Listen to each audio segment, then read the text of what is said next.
descendre aussi bas. Quel est cet amour qui te fit venir jusqu'à moi? De toi j'entendis que tu es le Verbe divin. De toi j'entendis que tu es le Verbe créateur. Oh, Verbe incarné, parole de Dieu faite chair. Toi le Fils du Très-Haut, qui vint des cieux jusqu'à moi. Jésus, quel est cet amour? Quel est cet amour? Dis-moi quel est cet amour? Quel est cet amour?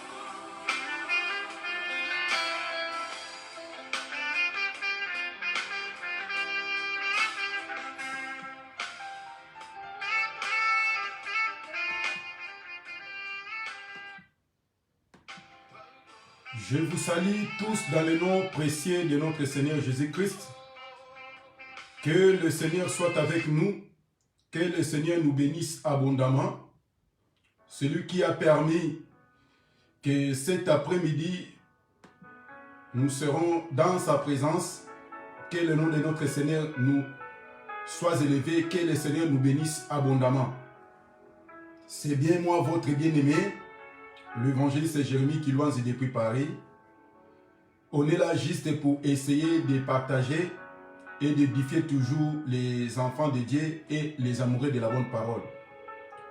Avant de commencer, pour prendre notre texte, on va prier. Cher Saint-Esprit, nous te disons merci et nous te demandons ta grâce, ta faveur au milieu de nous. Comme la Bible dit que ta parole est une lampe et une lumière sur nos chantiers, éclaire-nous au nom de Jésus. Nous prions et nous disons Amen. Shalom mes bien-aimés. On est là pour partager la parole de notre Seigneur. Que le Seigneur soit avec nous. Nous prenons notre passage qu'on avait commencé. Psaume.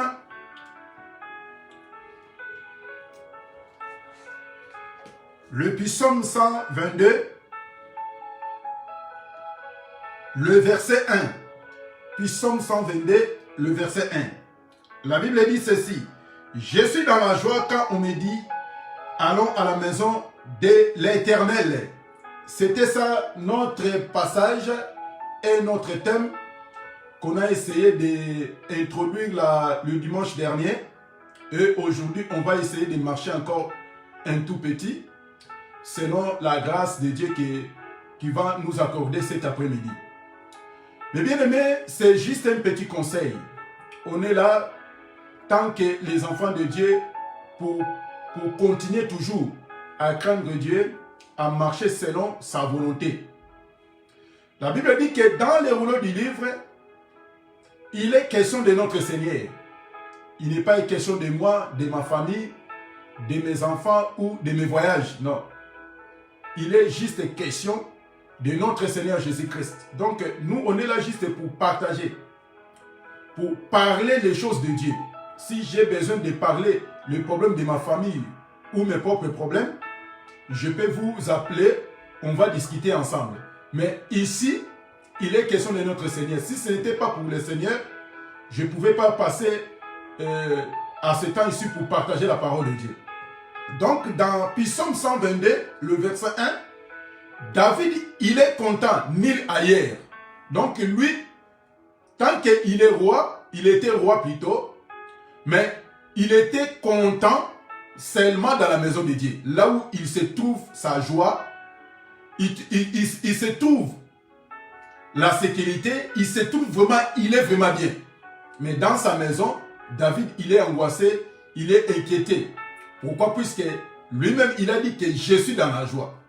Donc, quand il va dans la maison de Dieu, il est très content. Il est dans la joie. Maintenant, on avait dit que quand Salomon a fait la prière, quand Salomon a dressé la prière, selon 2 Chroniques, chapitre 6, on avait expliqué que quand Salomon, il faisait cette prière, Salomon, il a su que néanmoins, si Dieu n'habite pas dans l'homme, à combien plus fort la maison que l'homme a construite, Dieu ne peut pas s'habiter dans cette maison. Mais Salomon, il a dit seulement simplement que le Seigneur écoute, prête l'oreille dans cette maison. Donc, mais David, lui, il est content quand il y va dans la maison, dans cette maison. Donc, David, il est très content. Donc, David, comme il représente un seul peuple, donc lui, il est dans la joie. Donc, les enfants d'Israël, c'était très contents, ils étaient contents d'aller dans la maison de Dieu. Or que dans la maison, il y avait l'arche. Dans la maison, il y avait la gloire de Dieu. Et ils étaient très contents d'aller dans cette maison. Et nous disons ceci. Maintenant, si réellement, dans les maisons construites dans l'ombre, que David il parlait, si c'est réellement que cette maison-là, que David il était content d'aller dans cette maison, puisqu'il a dit qu'il est dans la joie. Donc, sa joie, ça se trouve dans cette maison. Mais si réellement que c'est cette maison-là construite à son fils Salomon, que se trouve sa joie, on va aller tout doucement pour comprendre quelle est cette maison en réalité, que David, il est content d'aller là-bas. Et le temple de Salomon, c'était à Jérusalem. Et nous remarquons encore, il y a parmi les enfants de Dieu, ils se déplacent pour aller dans la maison de l'Éternel qui se trouve à Jérusalem. Il achète des billets, il va partir dans la mire de lamentation pour aller s'y plier, pour aller prier, pour faire des vœux. Vraiment, mes frères. Vous voyez? Donc, ce temple-là, jusqu'à maintenant, les gens, ils courent derrière ce temple pour aller faire des prières. Puisque pour eux, ils croient que Dieu, il est dans cette maison. Mais maintenant, pour nous les nations, Salomon aussi, il a fait la prière pour nous. Il a dit toutefois, même l'étranger, qui ne sont pas de son peuple, qui viennent d'un pays lointain, quand il va venir dans cette maison, il prie, l'Éternel prête l'oreille à cet étranger, écoute-les. Donc, Salomon, il était inspiré. On peut dire que Salomon, il était un prophète. En fait, Salomon, il prophétisait, même David, il prophétisait, non pas pour les temples construits à son fils Salomon, mais il prophétisait à un autre temple qui devait venir, qui devait être construit, pour que tout le monde qui vont aller dans cette maison, les prières soient exaucées. Maintenant, on avait dit ceci. Si réellement, dans des maisons que les gens construisent, là où se trouve Dieu, selon leurs pensées, selon leurs raisonnements, selon leur lecture de la parole, ils ont fait des dédicaces, ils ont dédié les temples construits dans la main des hommes. Mais ils ont oublié que Salomon, si Dieu n'habite pas, Dieu ne voulait pas habiter dans l'homme, puisque l'homme est devenu un pécheur. Mais à combien plus forte raison que Dieu vienne habiter dans une maison que l'homme a construite, l'homme pécheur. Vous voyez cela? C'est ça, un enfant de Dieu, il faut poser des questions. Si Dieu ne veut pas habiter dans l'homme, puisque l'homme n'est que chair, l'homme est devenu pécheur. Mais à combien plus forte raison Dieu va habiter dans les temples construits dans la main de l'homme?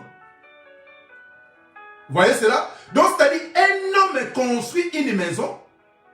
Il dit que cette maison, on a dédié cette maison à l'Éternel. Même si tu as des soucis, si tu as des problèmes, quand tu viens dans cette maison, tu pries, Dieu va t'écouter, Dieu va t'exaucer.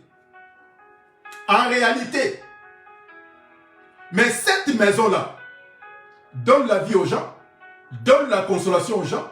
Mais en réalité, maintenant, quand nous voyons que les gens se déplacent pour aller dans des maisons construites dans la main des hommes, les gens, quand ils rentrent là-bas, quand il sort avec des problèmes. La personne, il était bien. La personne, il était dans la joie, quoique il était dérangé. Mais il a dit que si je pars à l'église, si je pars dans la maison construite dans la main des hommes, je peux aller avoir des solutions. Je peux être en paix et je peux être en sécurité.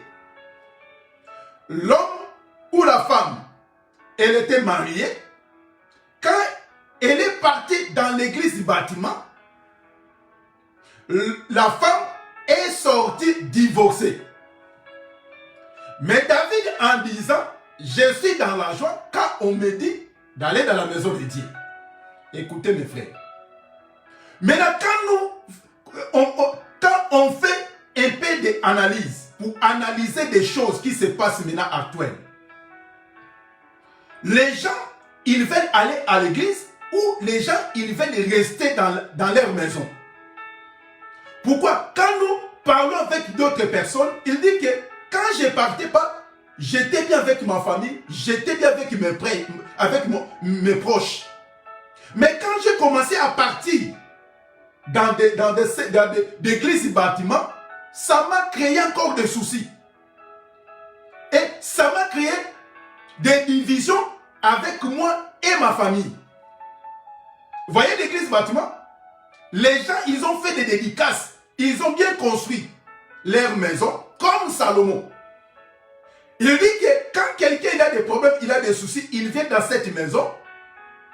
Donc, il sera consolé. C'est pour cela David, il était dans la joie d'aller dans cette maison. Puisque dans cette maison, il trouvait l'arche, la présence de Dieu.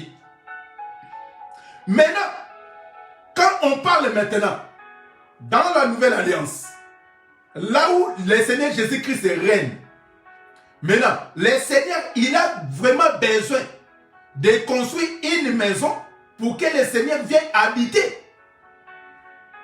Puisque des temples construits, ils créent toujours des problèmes. Les gens, maintenant, ils sont devenus des problèmes avec les gens. Il y a la divorce. Il n'y a que des sorciers. Oh, ta famille, c'est eux qui te font comme ça. L'église est censée être pour donner des consolations, pour soulager les gens. L'église est devenue comme un endroit pour diviser, pour créer des problèmes avec la famille des gens. Mais David, il est content. Mais maintenant, la personne, il sera content d'aller dans l'église, d'aller dans cet bâtiment construit dans la main des hommes. Je n'ai pas dit que d'aller dans l'église locale. Peut-être que les gens ils vont dire que non. Pourquoi tu dis des choses pareilles? Je n'ai pas interdit des gens d'aller dans l'église locale pour aller prier. Mais nous disons ceci, que l'église du bâtiment ne peut donner solution à l'homme. Puisque l'église du bâtiment, ça crée des problèmes avec les gens. Regardez même les prédicateurs. Regardez les prophètes et les docteurs. Néanmoins, à combien plus fort les pasteurs et les évangélistes. Tous les églises là construites sont devenus problèmes pour les gens. Ça crée des problèmes avec les gens. Ça séparait les gens. Ça créait des disputes, des querelles. La sœur, elle était mariée en partant à l'église. Les pasteurs censés d'être construits, d'être donnés des conseils. Et les pasteurs, ils commencent encore à courir derrière la femme d'autrui. Vous voyez? Mais la personne, il a des soucis, il a des problèmes dans sa foyer. Elle a dit que je vais aller à l'église, puisque là-bas, je vais trouver des conseils. Lui-même, le pasteur, il a des problèmes avec sa famille. Le pasteur, il a des soucis avec ses proches. Vous croyez que cet homme-là va donner des conseils? Il va te donner des vrais conseils pour réconcilier avec ta famille ou avec ton mari? Loin de là, puisque lui-même, il est problème. Quand un homme de Dieu, lui-même, il est un problème, c'est compliqué d'aller courir dans cette église puisque tu auras toujours des problèmes. Un homme de Dieu arrogant, orgueilleux, mendiant qui pille, un voleur, coureur de jupons, Vous remarquez, avec tous ces hommes-là, vous pensez que quand tu vas chez cet homme, il va te donner des conseils? Il va te dire qu'aller réconcilier avec ta famille, puisque lui-même avec sa famille, il y a toujours des problèmes. Vous voyez? Mais David, il est dans la joie d'aller dans cette maison, puisqu'il va trouver la solution. Vous voyez? Les gens, ils sont là pour faire diviser les gens, pour créer des problèmes avec les gens. Mais un pasteur, un docteur, un prédicateur, censé de réconcilier les gens, mais lui, il est là pour faire disperser, pour créer des haines, des disputes, des querelles avec les gens. Et les gens sont devenus, ils sont devenus des incrédules. À cause quoi? Il y a des faux prédicateurs, il y a des faux serviteurs. Comme nous disons qu'il y a parmi nous, il y a beaucoup de mercenaires sont introduits dans la maison de Dieu pour faire écarter les gens. Vous voyez comment les gens ils fonctionnent. Il fait n'importe quoi puisque lui, il est envoyé du diable. Il va te dire que tu viens dans ce temple, dans cette maison. Dieu va te donner des solutions. Mais lui-même, il a des soucis. Lui-même, il a des problèmes. Comment il va réconcilier les gens puisque lui-même, il a des soucis avec les gens, avec sa famille. Un prédicateur divorcé, vous croyez que cet homme-là, quand il y a des problèmes, quand il y a des disputes entre la femme et le mari, lui, il va donner des conseils. Puisque lui-même, il est divorcé. Qu'est-ce qu'il va te dire? Il va te dire quoi? Puisque lui-même, il court derrière les femmes. Il court derrière des hommes. Quel conseil il va te donner? Vous voyez? Donc, c'est-à-dire, je suis dans la joie quand on me dit d'aller dans la maison de Dieu. Nous disons que David, il était un prophète. Il prophétisait non pas l'église que Salomon a construite, mais il prophétisait à un autre temple qui devait venir. Prenons un passage. Si réellement David, il parlait dans le temple construit par Salomon, on va trouver des solutions dans l'église du bâtiment. Mais il y aura moins de problèmes. Et les gens, ils ne pouvaient pas rester à la maison, prier dans la maison. Non. Les gens, ils vont continuer toujours d'aller dans ce bâtiment, puisqu'ils savent que si en allant là-bas, je vais trouver la solution. La personne, il a des problèmes. Il court à l'église. Et la personne, quand il sort, il commence à regretter. Là, ça devient tout un problème. Mais moi, je sais quand David, il parlait, il prophétisait pour un autre temple. Écoutez maintenant. Prenons nos Bibles. La Bible dit ceci, vous sondez les Écritures. Quand vous sondez les Écritures, croyez qu'en voir la vie. Mais ces Écritures rendent témoignage de Jésus. Écoutez maintenant, si réellement que David, il parlait du temple conçu par son fils Salomon, qu'il est dans la joie en allant là-bas, puisqu'il va trouver la joie, il va trouver la paix, il va trouver la sécurité. Mais étant qu'un roi, vous-même, un roi, il a tout, il a presque tout. Mais sa joie, ça se trouve dans la maison de Dieu. Maintenant, il parlait de quelle cette maison? Il parlait des maisons de son fils Salomon, ou bien il parlait à une autre maison qui devait venir. Jean chapitre 2. Prenons nos Bibles. Jean chapitre 2. Jean chapitre 2, le verset 19.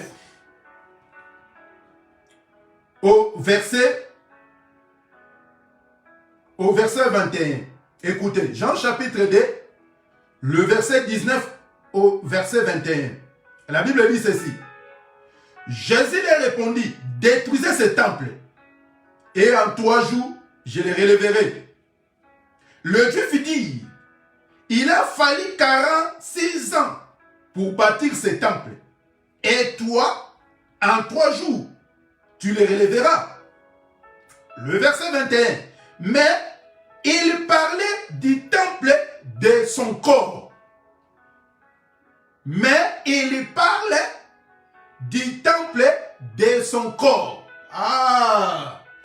Nous comprenons maintenant, quand David il disait que je suis dans la joie, d'aller à la maison de l'Éternel, excusez-moi, là où se trouve la joie, là où je trouve la paix.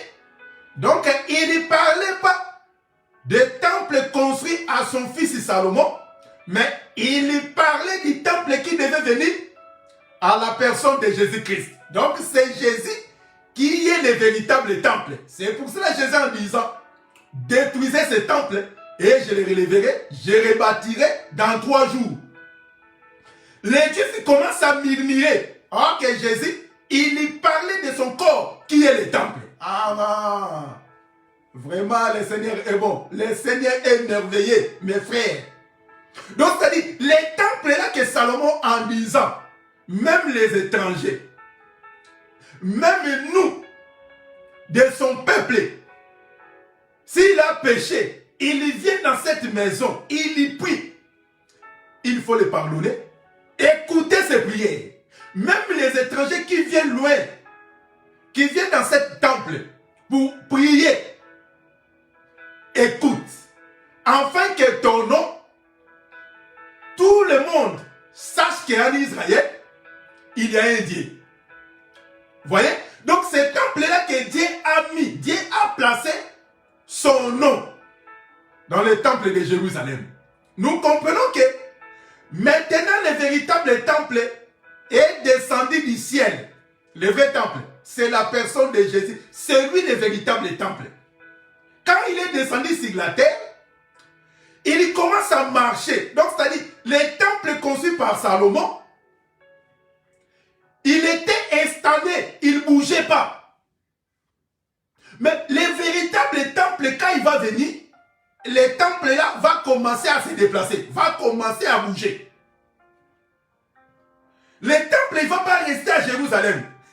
Comme les gens, ils courent tout le temps à Jérusalem pour aller faire la prière à la mur de lamentation. Vous voyez? Maintenant, le véritable temple était déjà descendu sur la terre. Il y promenait. C'est pour cela, si la personne croise ce temple, adressant sa prière avec ce temple, il sera exaucé. Vous voyez? Donc, c'est-à-dire, c'est Jésus qui est le véritable temple. C'est pour cela, David, il était dans la joie. Puisque en allant là-bas, il va trouver la solution. Et nous disons Amen. Et nous disons que quand la personne, il va aller rencontrer le Seigneur qui est le véritable temple. Même si tu as des soucis, même si tu as des problèmes, en allant trouver le Seigneur, tu seras exaucé. Donc c'est Jésus qui est le véritable temple. Ce n'est pas le temple bâtiment, mes frères. Ce n'est pas le temple construit à la main des hommes. Puisque quand ce temple-là est construit, vous remarquerez que le pasteur a mis le nom de sa femme et le nom de ses enfants. Au cas où lui, il ne sera pas là, c'est sa femme ou ses enfants qui va prendre les relèves. C'est pour cela que le Seigneur Jésus-Christ, Dieu étant souverain, et il savait les pensées des hommes. Puisque les pensées des hommes est caché toujours des choses abominables. C'est pour cela, si ce temple-là est devenu une demeure de Dieu, mais la personne est partie, sa femme maintenant, elle a pris les relèves, et ses enfants. Tu vois, c'est pour cela que le Seigneur Jésus-Christ, il savait les pensées des hommes. Il a dit que pour ramener, pour sauver l'humanité, ça ne sera pas vous payer les billets. Mais là, les gens qui n'ont pas des moyens, qu'est-ce qu'ils vont faire pour être écoutés? Pour être dans la joie. Ils vont toujours se déplacer en allant à Jérusalem pour aller faire des prières. Vous voyez? C'est pour cela que Dieu, il savait l'homme. Il connaît l'homme plus que lui-même. Il a dit que maintenant c'est moi-même le temple qui est descendu sur la terre. Donc le temple a commencé à marcher. Quand tu croises ce temple, même si tu avais des soucis, quand tu croises ce temple, tu viens à la rencontre de ce temple, tu seras exaucé. Écoutez, Salomon en disant ceci, même un étranger, s'il vient, il y prie dans cette maison, écoute le ciel. C'est pour cela, le vrai temple temple qui est la personne de Jésus, quand il est venu sur la terre, il commence à marcher. Puisque moi, je sais que moi, je prêche les temples qui marchent. Moi, je ne prêche pas les temples avec une adresse où notre église habite à Villejuif. Notre église, ça se trouve en Afrique. Notre église, ça se trouve en Amérique. Non, moi, je ne prêche pas ça. Moi, je prêche l'église qui marche. L'église qui se trouve partout, là où il y a les saints. Là où il y a les enfants de Dieu. Même dans ta maison. Si tu deviens un enfant de Dieu né de nouveau, le temple là, il est dans votre maison. C'est ça que moi, je suis en train de prêcher. Moi, je ne prêche pas le bâtiment qui est mentionné pour leur héritage. Et c'est pour cela que vous remarquez que le pasteur en disant ceci, si vous ne voulez pas, vous pouvez partir. Dieu va envoyer encore d'autres personnes. Vous croyez que le Seigneur Jésus-Christ, il peut dire ces choses pareilles? Vous voyez le véritable temple. Jamais il peut dire des choses pareilles. Donc c'est le Seigneur Jésus-Christ qui est le véritable temple. Le temple qui marche. Le temple qui va à la rencontre des gens. Ce n'est pas le temple, toi tu vas déplacer. Non, ce temple-là, il est auprès de toi. Vraiment, on va s'arrêter aujourd'hui ici. On va encore revenir pour parler. Mais là, comme on a déjà compris que le véritable temple, que Salomon il y parlait, il y prophétisait pour la personne de Jésus. Donc c'est Jésus qui est le véritable temple. Donc, comme Jésus c'est le véritable temple, c'est lui qui est maintenant à recherche. Il est en train de chercher les gens pour donner des solutions. C'est lui le véritable temple. Aujourd'hui, on va s'arrêter ici.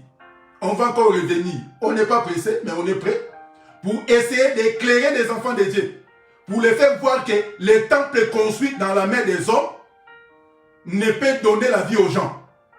Mais le temple qui déplace la personne de Jésus, c'est le véritable temple qui donne la vie, qui soulage les gens, qui reconstruit la famille, qui donne la vie. C'est ça le véritable temple. On va prier, on met un point virgule, on va encore revenir. On va aller tout doucement. On va expliquer les nations qui se déplacent pour aller à la rencontre de ces temples pour demander l'aide. Et on va parler sur Israël. Que le Seigneur nous bénisse. Le Seigneur soit avec nous. Prions. Seigneur, merci pour cette exhortation. Je sais que c'est une parole d'encouragement. On est toujours là. Aide-nous, montre-nous le chemin. Ce qui n'est pas loin de nous, Jésus. Les gens qui ont des problèmes, qui ont des malades, en écoutant cette prédication, qu'ils soient guéris, qu'ils soient soulagés, qu'ils soient consolés, dans le nom de Jésus-Christ. Et nous disons, et nous prions.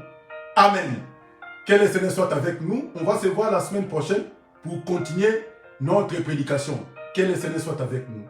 Merci et à dimanche prochain, si Dieu nous permet. Au revoir.